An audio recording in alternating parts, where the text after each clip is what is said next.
म्हणजे सभागृहाची काय मजाक लावली का? कुठे गेले ते मंत्री? नाही थोड्या वेळानं म्हणजे काय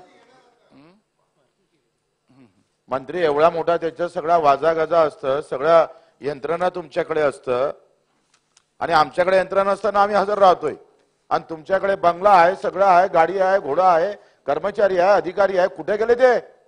कसे काय झोपा काढताय? त्यांचा काही पगार गिगार कपा करता येते का ते बघा. काय प्रकार आहे? तुम्ही आम्हाला बोलावलं इथे सभागृहाचा अपमान आहे अध्यक्ष महोदय. सभागृहाची काही गरिमा ठेवायची आहे का नाहीये तुम्हाला? म्हणजे आज मंत्री नाही ते 10 मिनिटांना येणार. ग्रामपंचायत आहे का?